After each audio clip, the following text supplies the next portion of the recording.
Hi there! Welcome to History in Retrograde. This is the podcast where we use the ancient art of astrology to help us better understand the past. I am your co-host, Chandler O'Quinn, and joining me live via satellite is my mom. Hi, Mom. Hi, Chandler. How are you? I'm doing very well. Are you ready to begin another grand experiment? Yes, I'm very, very ready. All right, let's give it a whirl. Okay, and I just want to say thank you to all of our listeners. They're growing by leaps and bounds. It's very exciting to know that we have listeners all over the world, even in Russia and all over the United States. It's great, right, Chandler? Yeah, it is phenomenal to see how the podcast is being received by all of you guys, and we just want to thank you for listening, and we hope that we've teed up another grand show for you today. And for those of you who are joining us for the first time, the way that the podcast works is that in a moment, I will give my mom the astrological birth data of a random historical figure. Now you, the listeners at home, already know who this historical figure is. It's in the title of today's episode. I, of course, know who it is because I selected this historical figure. But Mom has no idea who this person could be. I will give her the data necessary to create an astrological birth chart. That is the birth date, time, and location. She will input that into the BAT computer, and out will come the astrological birth chart, where all the stars and planets were at the moment that person was born. She will then do her best to give us a blind reading of the chart, helping us to see what the different personality traits, fortunes, characteristics are of this certain person. I will ask a few discussion questions and then reveal to her who our mystery history guest is. I'll then give a brief summary about the person's life, and we'll then discuss about how accurate the chart was in depicting who that person would be. So, without further ado, let's begin. All right. This is a male. Yes. Born the 7th of June, 1942. And again, with this, I was able to find a birth time, but I will let everyone know that scholars are a bit skeptical of the birth time, even the birth date on this one, so we're just going to see what happens. This is going to be 8:35 a.m. All right. And what country? Libya.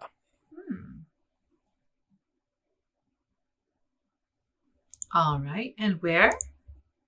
Sirte, Sirte.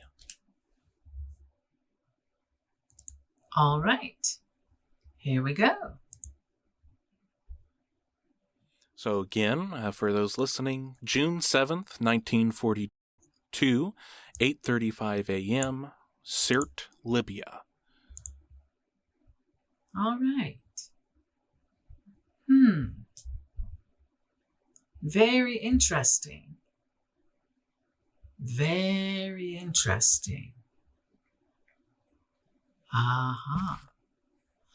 Okay.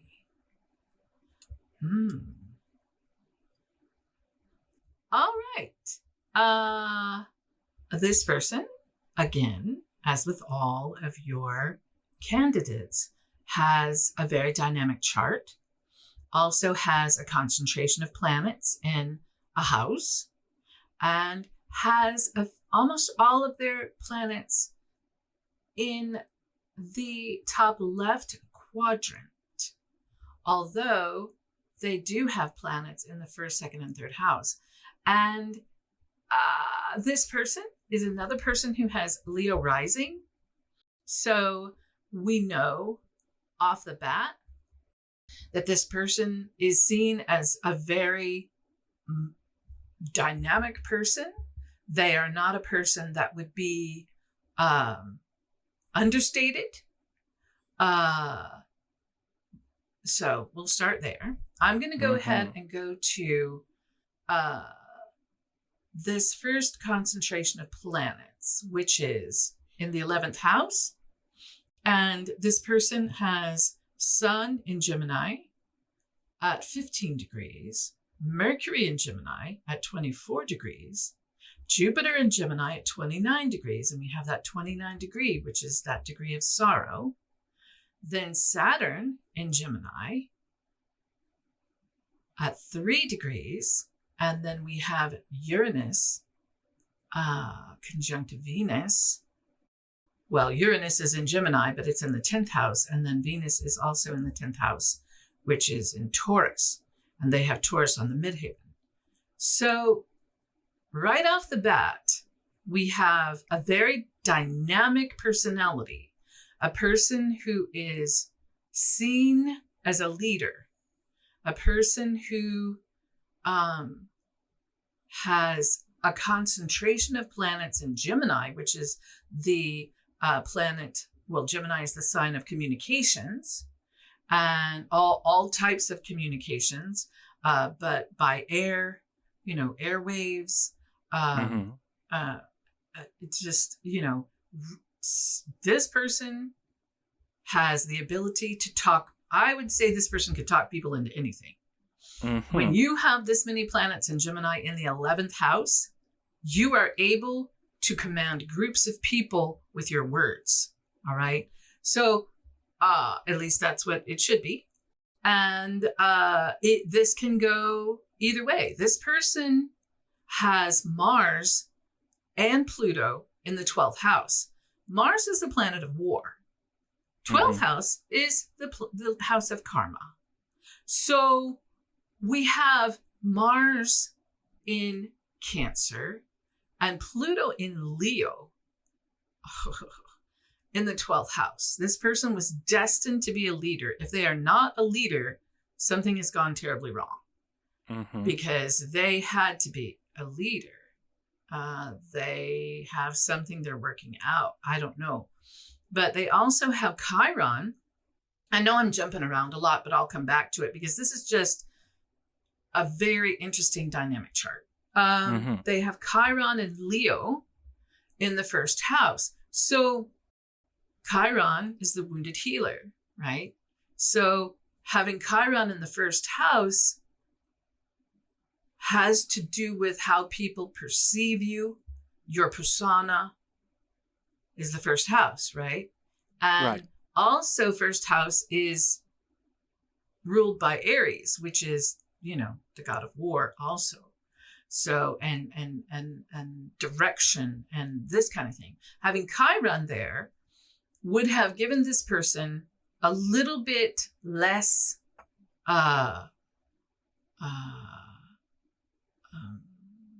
confidence, perhaps, in their appearance, or it could have given them flaws in their appearance that they needed to repair or get past. Somehow it has to do with you're born with this, you have this in your early life, your job is to overcome it and then help heal with this. So it has something to do with first house and appearance and how people perceive you in that with that Chiron being there. So now I'll get to North Node, which this person has North Node and Virgo in the second house, which has to do with finances and wealth. And man, if I would just think that this person is like what they conquer, because this person has the ability to definitely lead lots of people.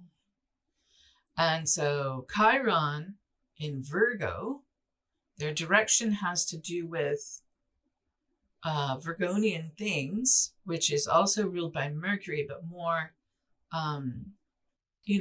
more earthy, so more tangible, less, metaphysical and more actual.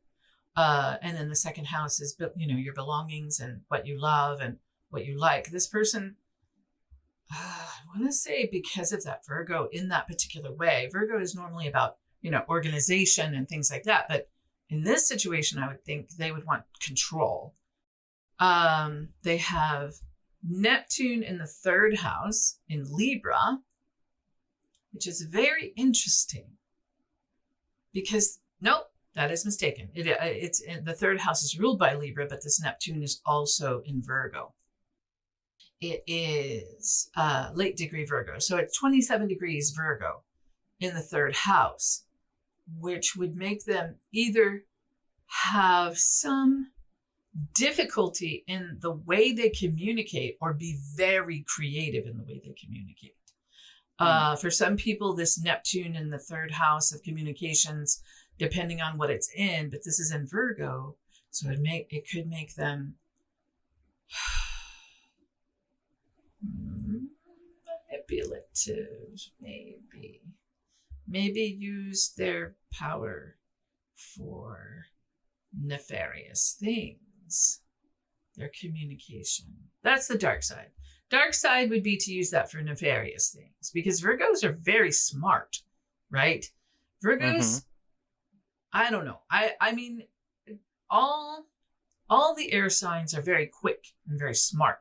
They're very cerebral, right? Geminis and Virgos are very quick-minded, but where Geminis can be like more witty and creative, Virgos are more quick logic, mathematicians. Geminis can also be that too, but it's just a difference between, I see Geminis as more whimsical and Virgos as more earthy and more organized. So there's that. This person has ninth house. Their moon is in the ninth house. So that deals with emotions, and their moon is in Aries in the ninth house. This person's philosophies and religious beliefs and dogma and all of the things that travel, all the things that have to do with ninth house, this person is very connected to emotionally. Also, their mother might have been very overbearing. Moon in Aries. The dark side of that is overbearing and warlike and angry. The light side of that would be, like they describe an Irish mother. Like, my son can do no wrong. He's the most handsome boy in the county. You know what I mean? Mm-hmm. That kind of thing. So that is a possibility there. This person has Taurus on their midheaven, which makes them a person that will not give up. They would have to be killed. The people who have Taurus on their midheaven are very, very steadfast in whatever it is they're working towards. It gives them stamina for long term. They have Uranus in Gemini and Venus in Taurus here in the 10th house, which is unexpected gifts, unexpected benevolence, unexpected desires. Also could deal with women, but not necessarily in the 10th house, unless this person somehow is involved with women. But I think this is more of a Venus thing of what you want, what things you want, right? Your career. So this person had unexpected benevolence in their career. Does any of this make sense? Yes. Oh, good. It's very hard to get really clear on a lot of these things, but this 11th and 12th house for this person are the telling factors overall. Because this person has, as I've said, Saturn conjunct Sun, conjunct Mercury, conjunct Jupiter. all in the 11th house in Gemini. The one factor that had any aspect of slowing this person down regarding this massive groups of people is having that Saturn there, which would lend some control in this wild Gemini flurry of Sun conjunct Mercury conjunct Jupiter. Because Jupiter Jupiter is benevolence and overabundance and too much. I'd like too much, please. I would like it now. And that's kind of Jupiter. And then so when you're talking about this, too much of what? Whatever they want. Whatever. But in this particular situation, it's dealing with the masses, groups of people. It's the 11th house. So it's 11th house is ruled and humanitarian aspects. Humanity. It's all that Aquarian. Because 11th house is ruled by Aquarius. So then your 12th house is Pisces. So there's a lot happening. If this person did not have activities with large groups of people, I cannot see why that would happen. And maybe we do have the wrong birth time. But 12th house having Mars in Cancer and Pluto in Leo.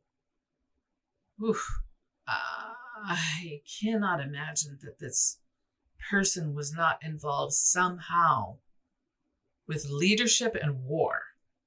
Mm-hmm.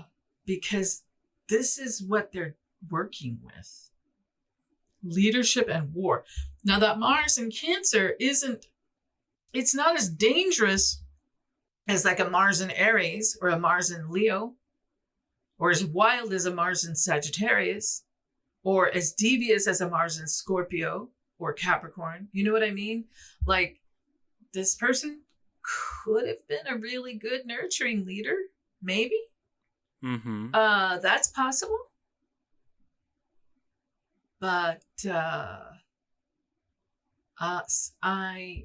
I think that this person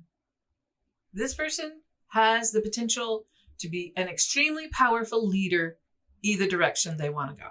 If they want to go selfish and they want to have the power and the ability to command humanity, they have that. They also have the ability to nurture if they had wanted to. This is what I see in what I'm looking at here. Do you have any questions? Yeah. So yeah, I mean, this is all very good at describing it. The what this person did. Mm-hmm. How would this person want to be perceived? Well, whenever you're dealing with Leo rising, they want to be loved and adored. It all goes through, different levels of this adoration, but having this Mars and Pluto in Leo in the 12th house, they want to be perceived as a leader. I am the leader. I am the leader. Right? Does this make sense or no? Yes. Okay, because that's what I'm seeing, because it's very powerful. Pluto in Leo is a powerful leader.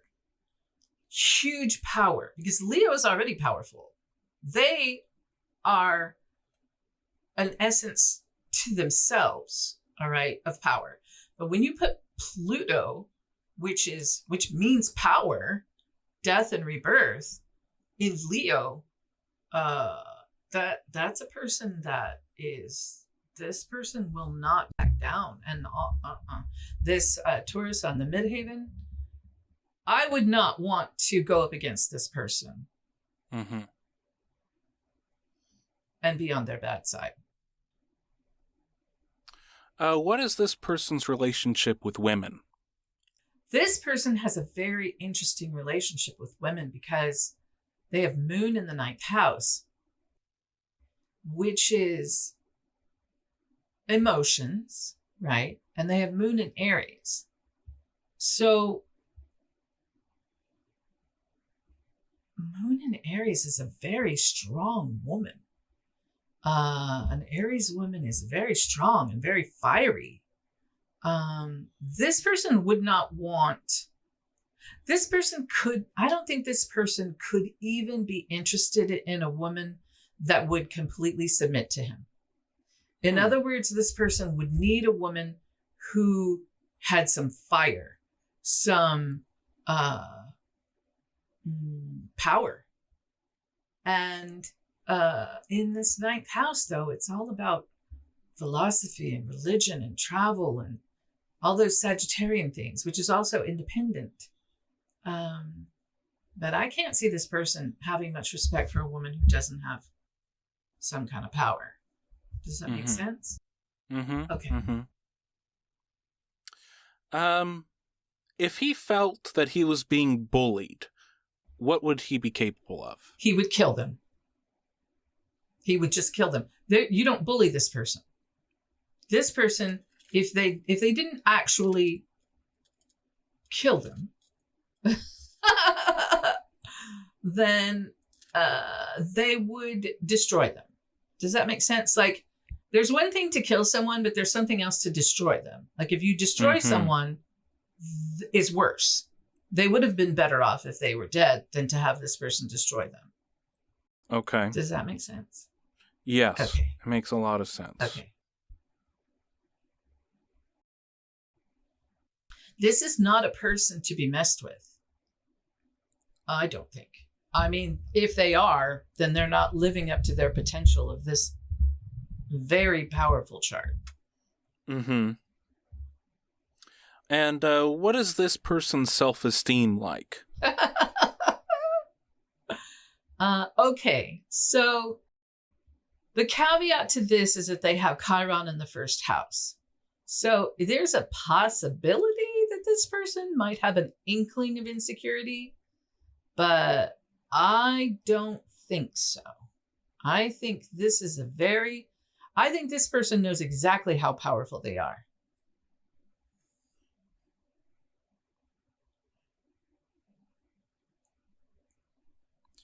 And would this possible inkling of insecurity be something that the other aspects would make them compensate for? If this person has this inkling of insecurity, which would be Chiron in the first house in Leo, it isn't something they couldn't overcome. Let's say this person has everything. This person comes from power or has worked their way up from power through stamina, whatever. But let's say this person has a physical impairment, like maybe they have one leg is shorter than the other and they have a slight limp, or, something that isn't overwhelmingly noticeable, but it eats at them. You know what I mean?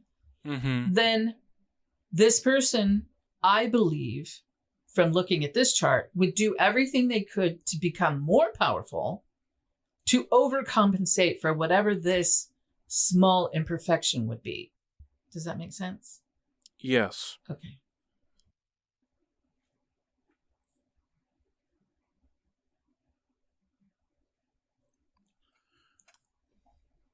Is this a vain person?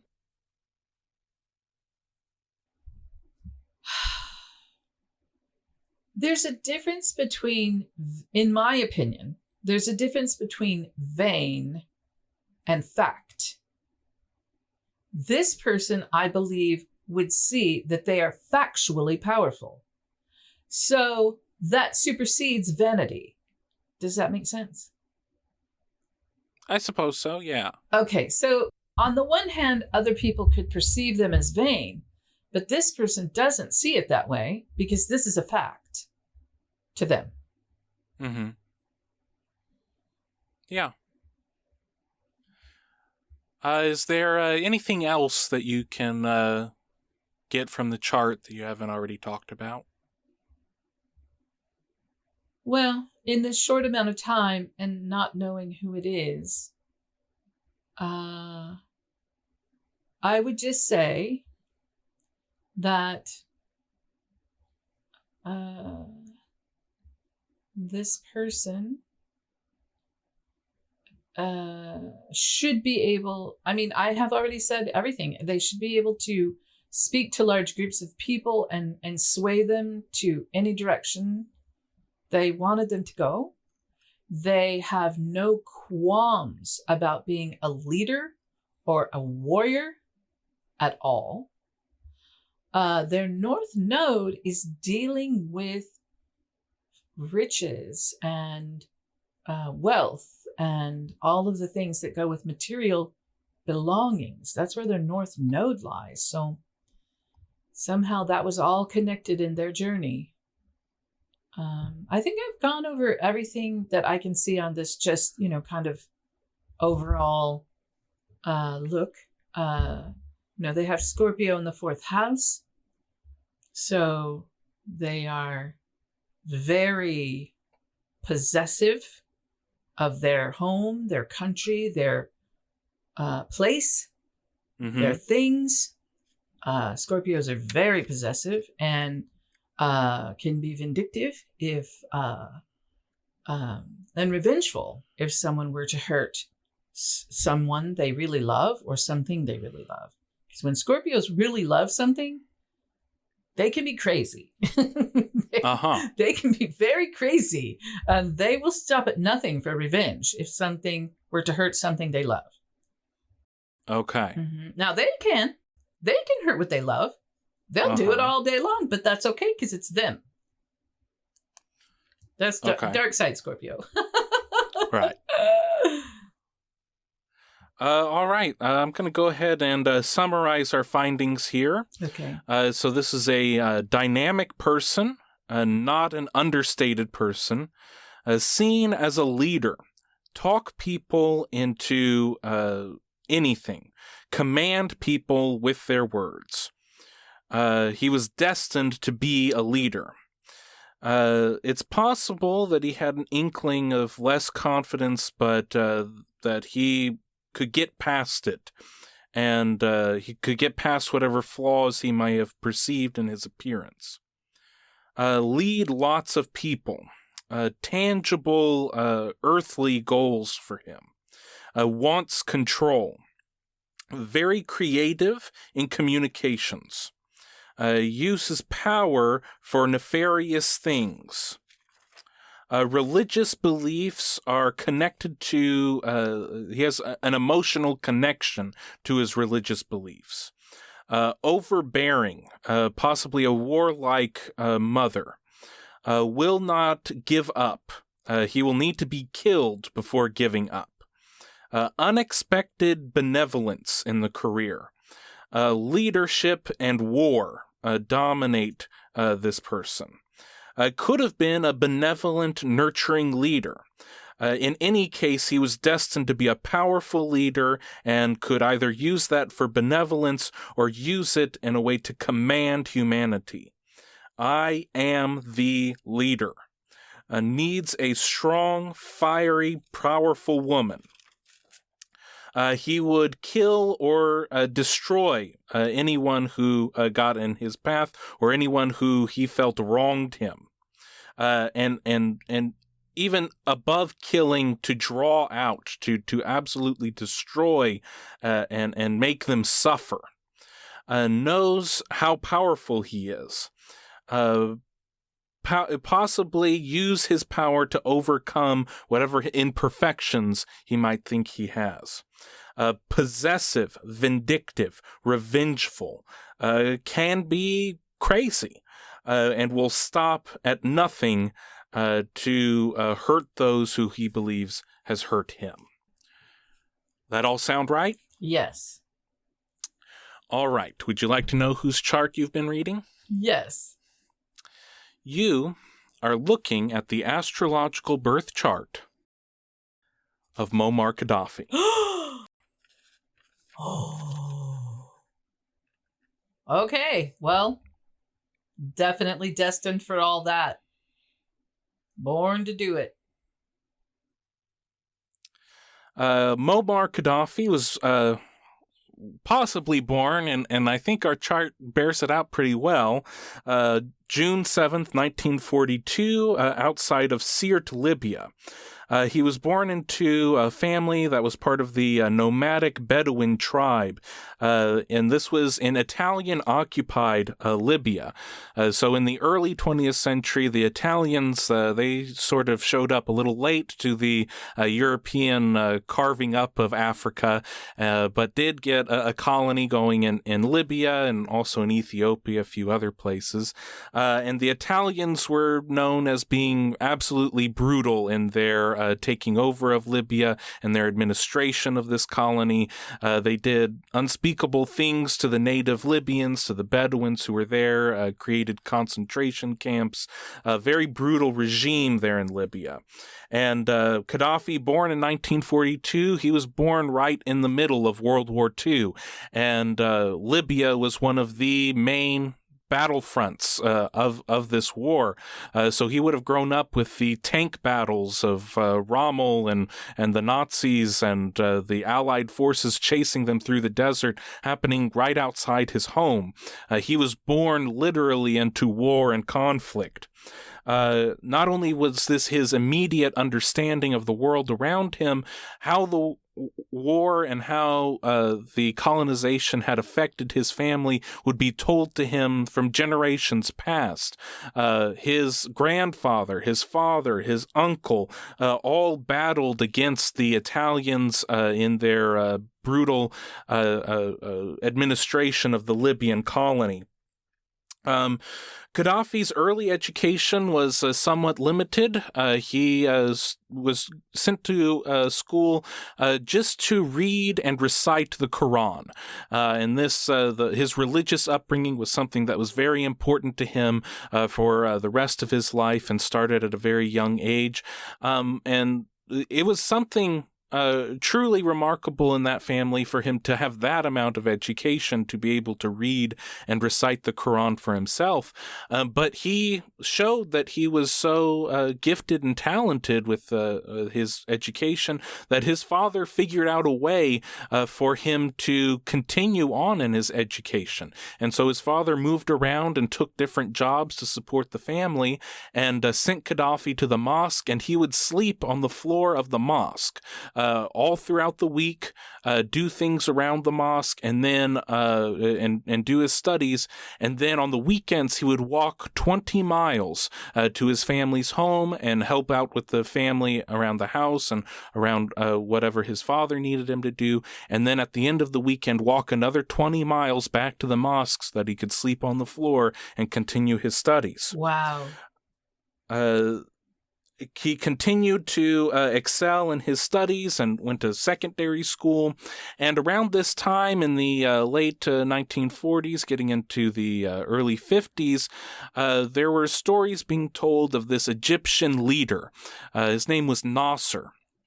And in this time after World War II, it was very much a transitional time for the Middle East, and the powers who had won the war, England and France and the United States, were trying to impose their will on their former colonies just as they had before. But they were starting to have these uprisings and leaders like Nasser who were saying that the Western powers, this European colonization, will not be a part of our future. And we as Egyptians need to rise up and take the country back for ourselves. We're not going to be ruled by English, and we're not going to be ruled by the puppets of English people. And so Nasser succeeded in taking over Egypt and was a very fierce, combative person against the European powers. One of his most famous things was the Suez Canal crisis, where England and France wanted to remain in control of the Suez Canal, which ran right through Egypt. And Nasser said that the people in Egypt should own their own canal, the canal that runs through their own lands. And there was some conflict that occurred, and the French and the English were expecting the United States to come in on the side of England and France. But Eisenhower said that if they did that, it was potential that they could start World War III. And so Nasser ended up winning, and he got the Suez Canal to be in Egyptian hands. This was absolutely remarkable to a young Muammar Qaddafi growing up in Libya. Libya was its own country at this point. It was the Kingdom of Libya, ruled by King Idris, but it was very much a puppet regime of the English. And so Qaddafi absolutely was fascinated by Nasser. He would listen to Nasser's speeches on the radio, and then the next day Qaddafi would go to school and he would take a stool with him so that he could get in the middle of the school, step on top of the stool, and recite Nasser's speech word for word to all of the students there. You can see this sort of, and building a crowd and building influence among his peers. As a very young age, this is starting to happen. So Libya had been, it was ruled by King Idris, and for a while, nothing had changed. I mean, the brutal regime of the Italians was gone, but it was still a very poor country. But around the early 50s, they discovered oil in Libya, and Libya became a very rich country. Well, at least there was a lot of money being made in Libya, but it wasn't getting down to the average people. King Idris was keeping all of that money for himself and all of the people in the royal family. So there was a lot of anger that the people who were, living their lives in Libya, the average people, were not benefiting from this huge economic upturn that happened with the sale of oil.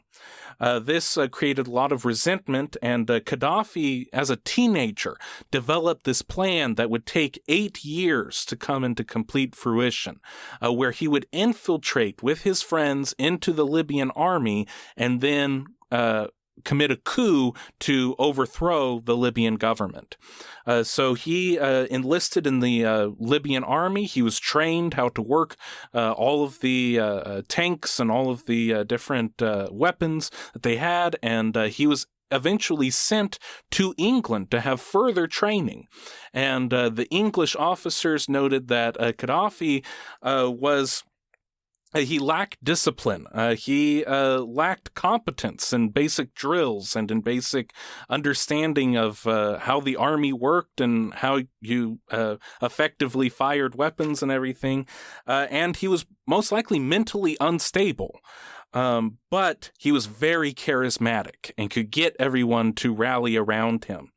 Qaddafi, on his experience in England, felt that the British officers and the British people were racially discriminating against him. And he saw that in England, none of the people who were doing the menial tasks, none of the custodians, none of the food workers, at least in his eyes, were of white Anglo-Saxon descent, that they were all different people from all around the world. They were all Indians and Africans and all these other sorts of people. And he would actually walk through the streets of London in full Bedouin robes, which was quite a sight to see in 1960s London. He was sent back to Libya and continued being a career officer in the military, and then organized the coup of 1969, when everyone in Libya went to sleep on the end of August of 1969. They were in the Kingdom of Libya, and when they awoke on September 1st, they were no longer in the Kingdom of Libya. They were in the Libyan Arab Republic. It was a completely bloodless coup. The king was already spending the summer over in Turkey, so there was no king to depose.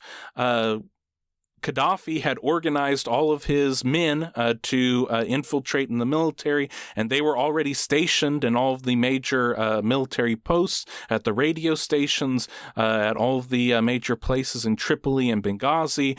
And so on September 1st, in the middle of the night, just started knocking on doors, and you pointing at gunpoint whoever was a loyalist to the king, and did not kill a single person.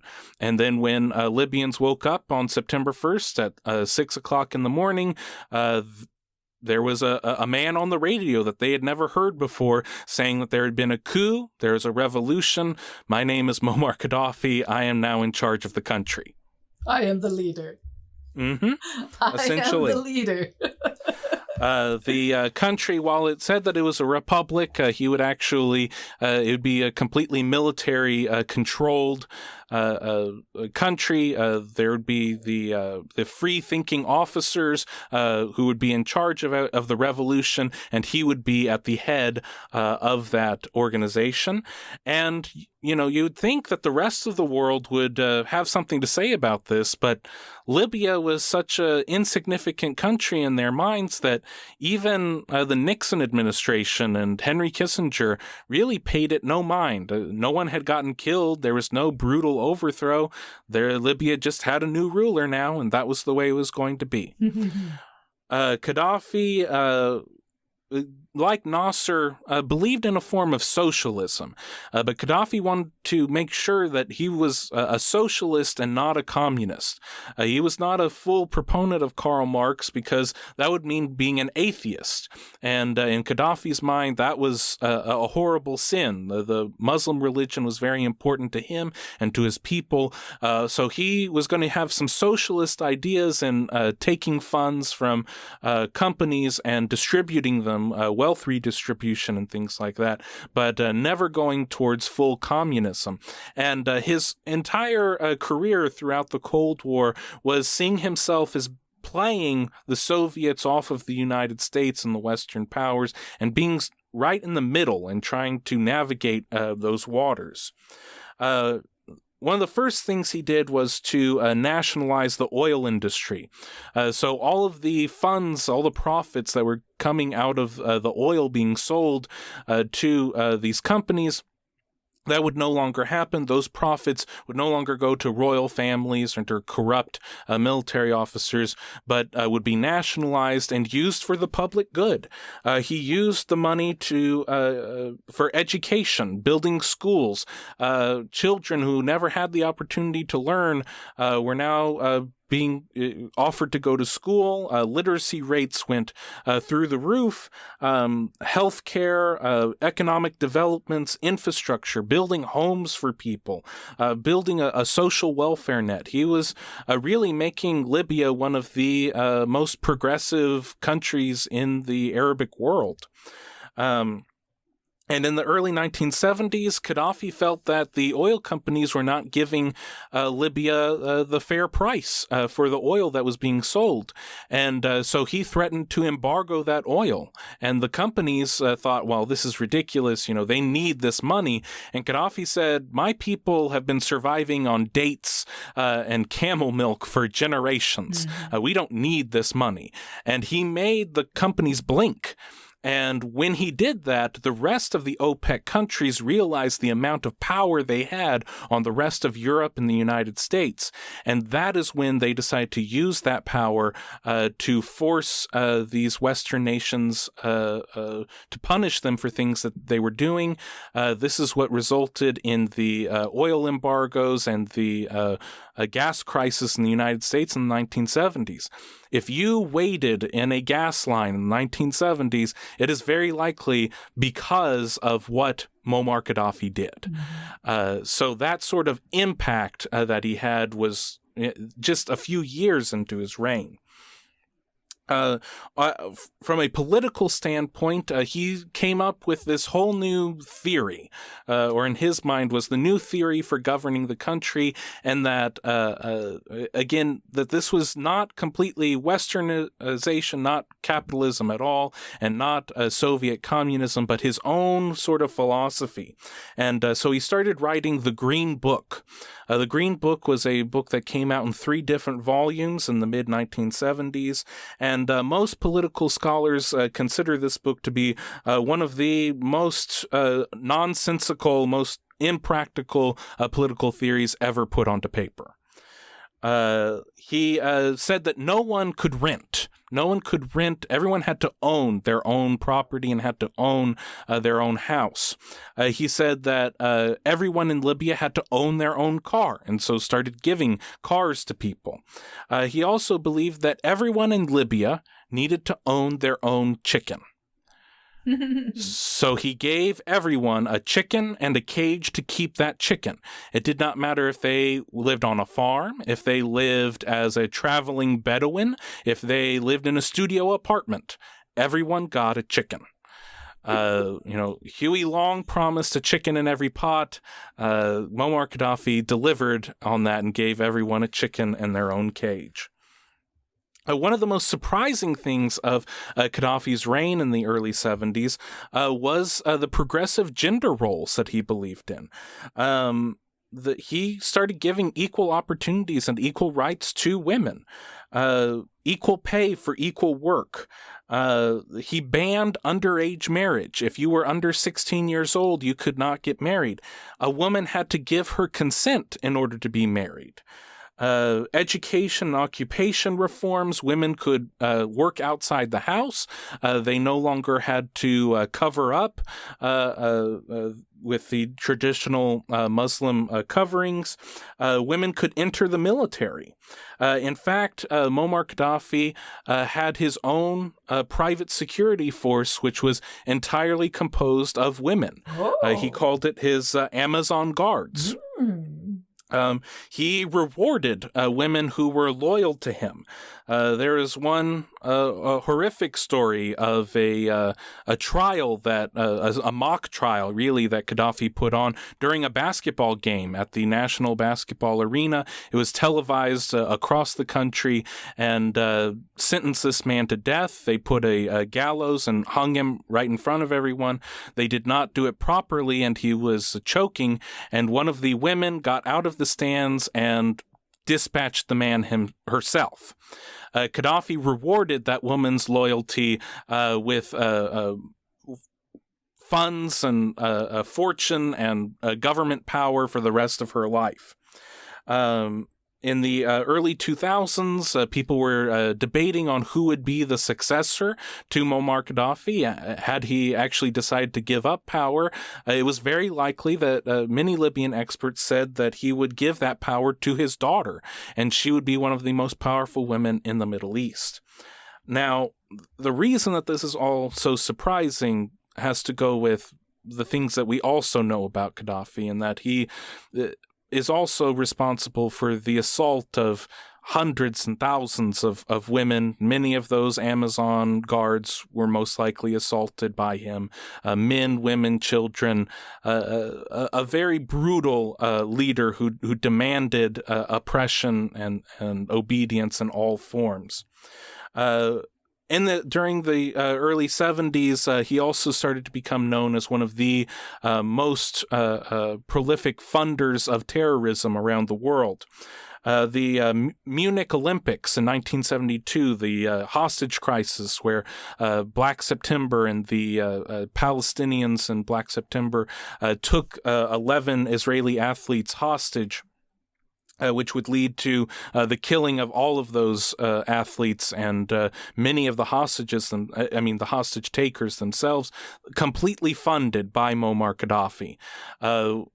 The dead terrorists and the two remaining alive terrorists came back to Libya for a huge welcome. It is one of the oddest things you can ever see, of the caskets of these dead terrorists being hoisted over above the heads of the Libyan people and the celebration that they had.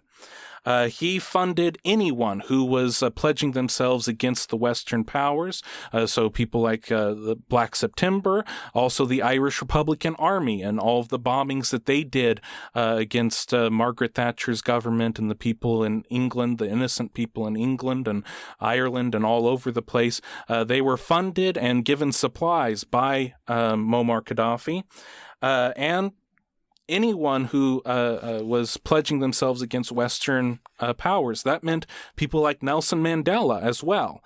So Nelson Mandela and his campaign against apartheid in South Africa was funded and supported by Muammar Qaddafi. they considered themselves to be of the greatest allies. You can see pictures of Nelson Mandela and Muammar Qaddafi arm in arm. Mandela actually had one of his grandchildren named after Qaddafi. In 1979, Qaddafi very much knew his role in international politics and actually had the brother of the United States, of the President of the United States, serve as an economic consultant. So the president was Jimmy Carter, and so he had Billy Carter as one of the consultants for economic progress. So there was film of Billy Carter at the 10-year anniversary of the coup. So the coup happened in 1969. This is 1979, and Billy Carter is there with some of the biggest funders of terrorism around the world. This, along with the Iranian hostage crisis, did not prove very politically astute for Billy's brother Jimmy. Meaning that in the 1980 election, Ronald Reagan was elected president, and this started some more conflict between the United States and Libya.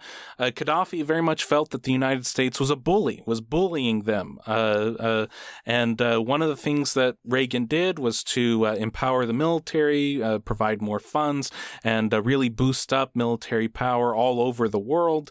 And so this meant sending ships into the Mediterranean Sea.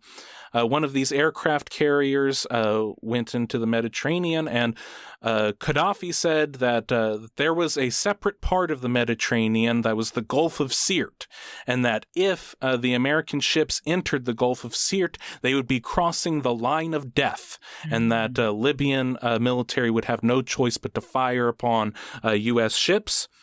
So the U.S. military said that is ridiculous, that there is no separate Gulf, that it's all part of the Mediterranean Sea. And so one of the aircraft carriers went into and crossed the line of death. Libyan forces attacked the American aircraft carrier. There was a firefight that went on between an air dogfight that happened. Needless to say, the Americans had superior firepower, and this very much embarrassed Muammar Qaddafi. And so Qaddafi, being one of the greatest funders of terrorism, he sent a bomber into the Labelle discotheque in West Germany. And this was the known hotspot for American soldiers to relax and a leisure spot for them. And so when the bomb went off, 2 American service members were killed, another Turkish man was killed, and over 200 other civilians were killed. Oh, not killed, injured. This Ronald Reagan was not going to back down to this man who said he was the mad dog of the Middle East. And so Ronald Reagan ordered Operation El Dorado Canyon, which I believe is one of the greatest titles of a military operation. During El Dorado Canyon, U.S. Air Force, went in and bombed Libya, bombed the major cities in Benghazi and Tripoli. They bombed the mansion, the palace that Gaddafi was living in, and he was actually in the palace at that time. He was unhurt. Gaddafi said that the Americans had killed his adopted 5-year-old daughter, Hannah. To this day, it is very unclear whether that person ever existed, or if they did, if they were just, it was all made up. But Gaddafi campaigned on this around the world to anyone who would listen. Look at how bad the Americans are treating me. They're brutal. They're savages. They keep saying we're the uncivilized ones, but they're the ones who are killing innocent children. Look at these craters, all this stuff. He was on Nightline. He was speaking directly to American ears on the horrors of the American president, Ronald Reagan. This, again, was a major embarrassment, but Gaddafi was very unclear as to, he thought he could get away with all these bombings and that nothing would happen to him because Libya was such an insignificant country. Well, President Reagan very much called his bluff on that. This made him embarrass Gaddafi, and he went away with his tail between his legs and waited another 2 years, and then he planned another successful terrorist attack. This happened to Pan Am Flight 103. This was a flight that flew from Frankfurt, Germany to New York City. It had over 200 civilians on board, and there was a bomb that was placed on there, and it went off over the skies of Lockerbie, Scotland. All of the people on the plane were lost, and 11 people on the ground were killed. It took 19 countries over 2 years to do a full investigation, but it was eventually tracked down that Gaddafi was directly responsible for that. Enemies of, or the perceived enemies of Muammar Qaddafi, dissidents, went all around the world trying to escape him, and Gaddafi made a point of it, saying that there is no place that you can hide. And so there were brutal shootings and public displays of violence against these people all over the world. And in fact, he would have the bodies brought back to him, and he would keep the bodies in freezers underneath his palace, and he would visit them overnight. Throughout the 90s, Gaddafi's power started to wane. He no longer had the influence that he had in the 70s and 80s, and started to turn away from the Arabic countries and started turning instead towards his influence over African countries. Very much starting to see himself as a leader of these African countries. This was very much built upon his relationship with Nelson Mandela during this time. He wanted to create a new country called the United States of Africa, and that would be all of the African countries being their own states, just like the United States, and they would have to have one leader, and Gaddafi said that he should be that leader of the whole continent of Africa. After the terrorist attacks on September 11th, Gaddafi made another surprising move.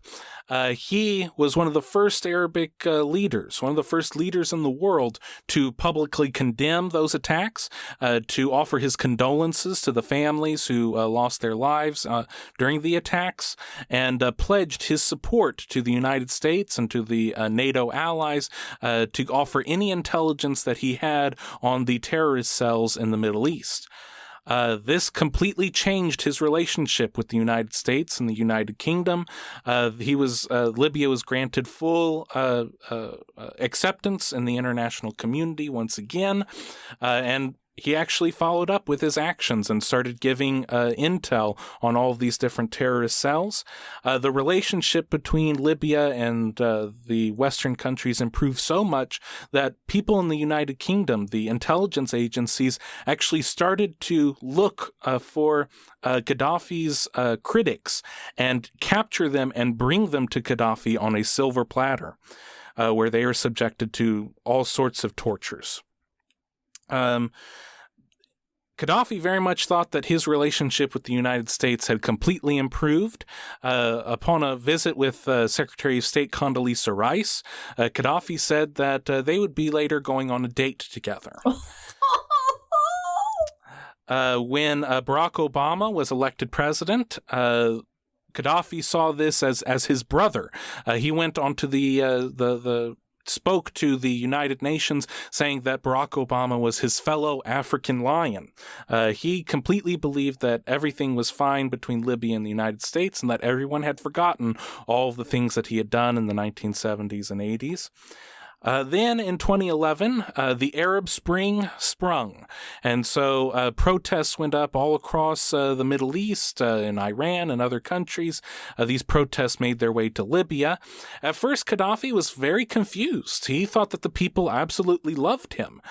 He didn't understand why these protests were happening. He tried to, in somewhat, try and reason with this, but then decided that, well, if they're not going to accept my benevolence, resistance, then he's going to have to send the police and the army to crack down and to kill these different rebels.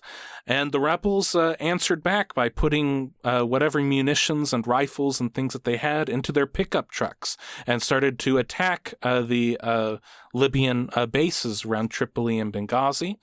Eventually, Qaddafi had to escape Tripoli because NATO backed the rebels. So the United States and France and England were all in support of these Arab rebels trying to oust Qaddafi.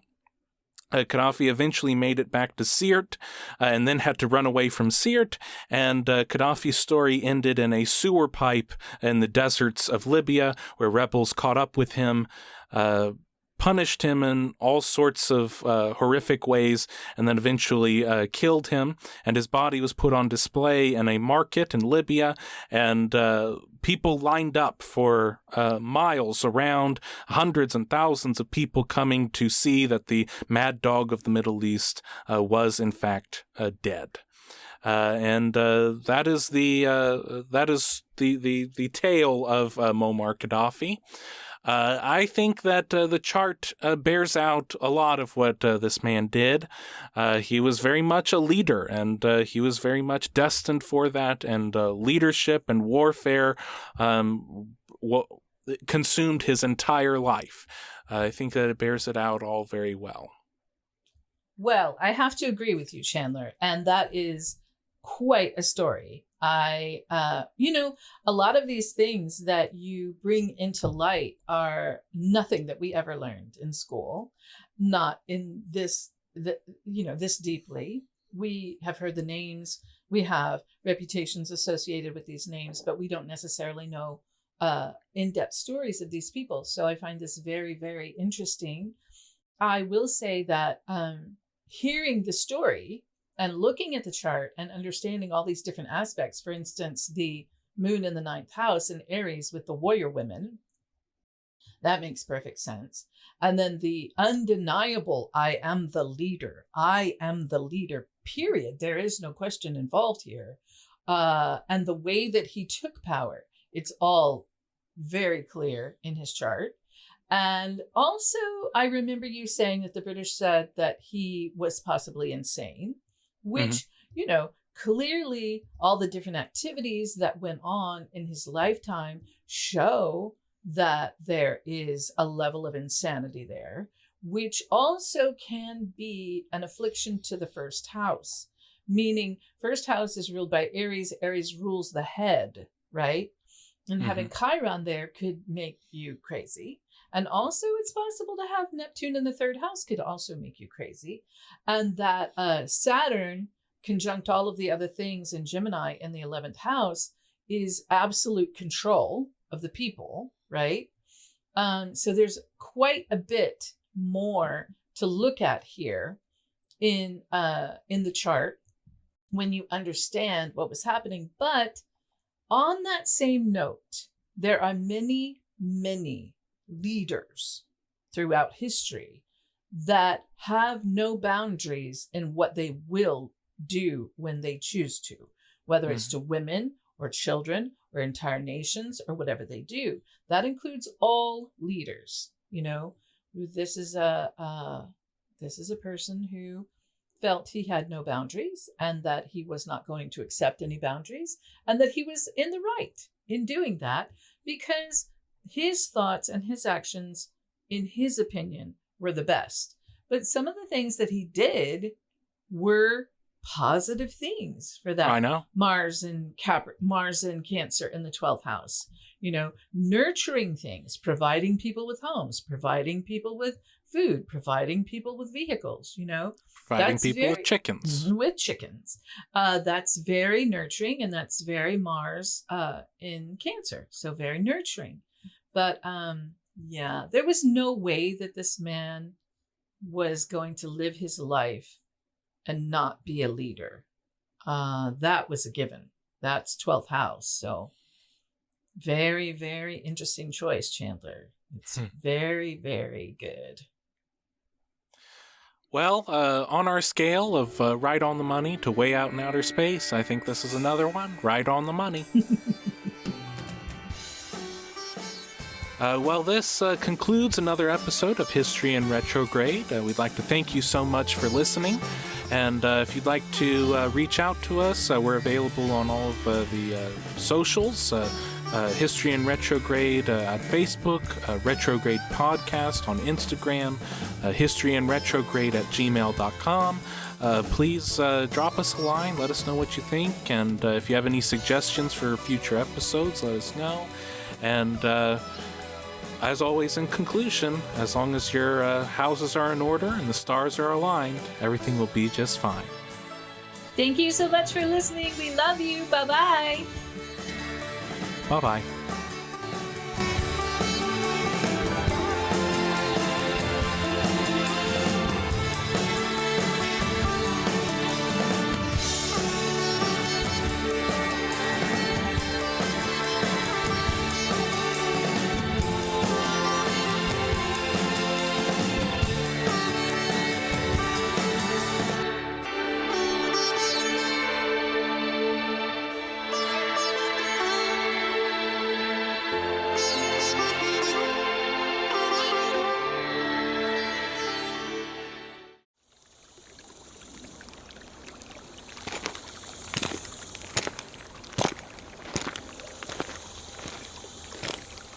Salal Creek Studios.